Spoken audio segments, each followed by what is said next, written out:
Monsieur le Président, je prends la parole au nom de son Excellence Monsieur Michel Kafando, président du FASO, président de la transition. Monsieur le Président, Messieurs les coprésidents, Excellences, Mesdames et Messieurs, le Burkina Faso voudrait se féliciter de la tenue effective de cet important sommet consacré à l'adoption du programme de développement pour l'après-2015. Au moment où nous célébrons le nouvel agenda pour le développement, processus entamé depuis la conférence de Rio+20 en juin 2012, il importe de saluer le groupe de travail ouvert dont le dévouement et l'assiduité ont permis l'aboutissement de cette heureuse initiative. À l'endroit des deux co-facilitateurs, le Burkina Faso exprime sa profonde gratitude pour leur engagement et leur sens du compromis. C'est le lieu également de saluer l'abnégation et la patience de l'ensemble de tous les États qui nous valent aujourd'hui d'adopter ce nouveau document consensuel sur lequel nous fondons beaucoup d'espoir. Excellences, Mesdames et Messieurs, ce programme qui réaffirme les principes consacrés par la déclaration de Rio+20, en l'occurrence l'éradication de la pauvreté, le combat contre la faim, l'éducation de qualité pour tous et la lutte contre les inégalités, interpelle tous les États membres sur la nécessité de poursuivre le travail déjà engagé dans le cadre des objectifs du millénaire pour le développement. Avec les OMD, le Burkina Faso a pu obtenir des résultats, même si le bilan nous interpelle aujourd'hui à un certain nombre de défis qui restent à relever. Avec le nouveau programme de développement, c'est un nouveau cycle qui offre à nos États l'opportunité de tracer des perspectives nouvelles plus ambitieuses et en adéquation avec les aspirations profondes et légitimes de nos populations.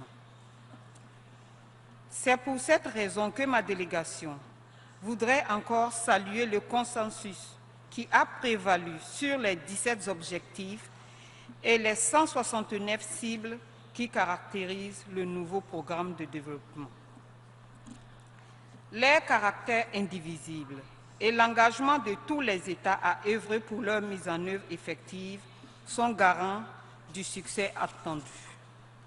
Ma délégation voudrait réitérer sa disponibilité et son engagement à travailler à la pleine réalisation de tous ces objectifs.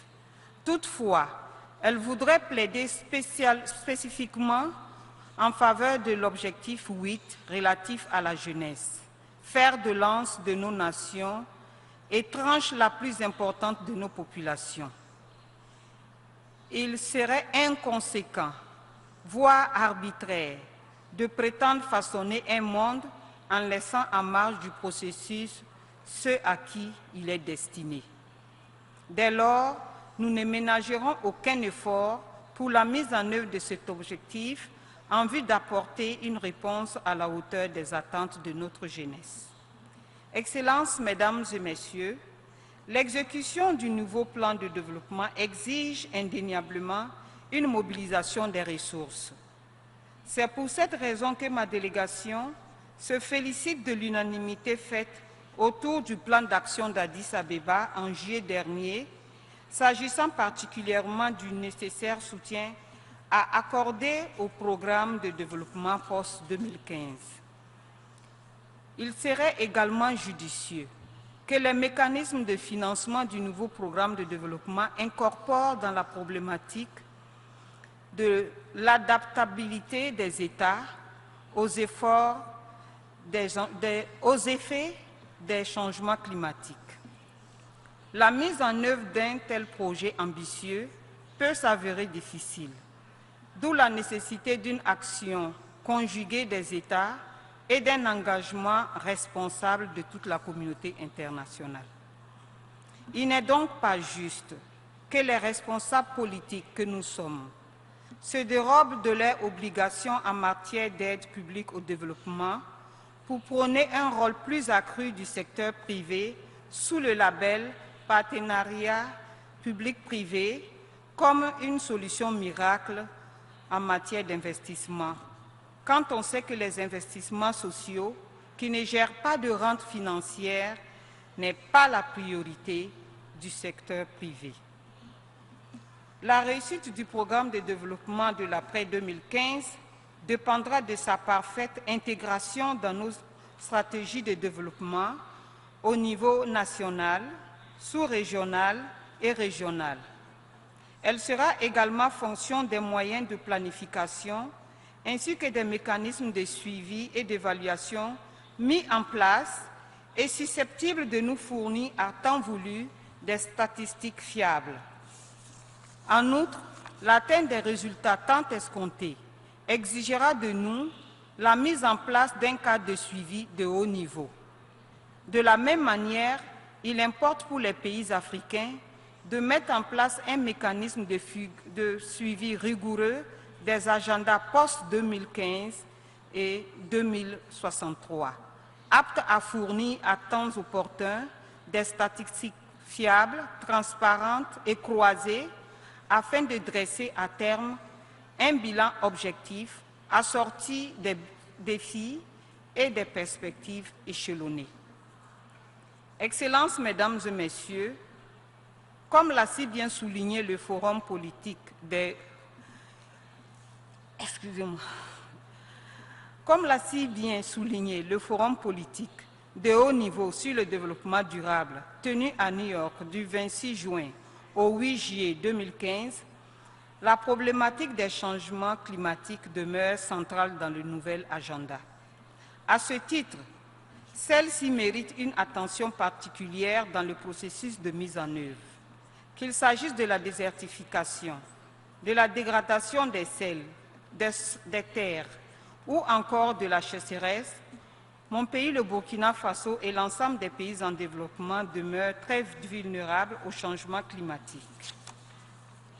Ma délégation voudrait exhorter l'ensemble des parties prenantes à s'investir de sorte qu'à l'issue des travaux de la 21e conférence des Nations sur les changements climatiques prévue à la fin de cette année à Paris, nous puissions aboutir à des résultats tangibles et pratiques permettant de protéger notre planète du réchauffement climatique. Excellences, Mesdames et Messieurs, parce que la paix, la sécurité et la stabilité sont des facteurs indispensables au développement, une attention particulière et soutenue devrait être portée à l'Afrique afin de l'appuyer dans ses efforts en matière de prévention et de règlement des conflits, de démocratisation et de consolidation de la paix. C'est convaincu de cette réalité que l'Union africaine prévoit d'organiser les 1er et 2 octobre 2015 dans le cadre de la commémoration du 70e anniversaire de la création de l'ONU, un événement de haut niveau sur la paix et la sécurité. Pour terminer, le Burkina Faso réitère son soutien au nouveau référentiel mondial de développement, tout en espérant que ce nouveau pacte permettra de répondre aux besoins pressants de nos populations. Je vous remercie.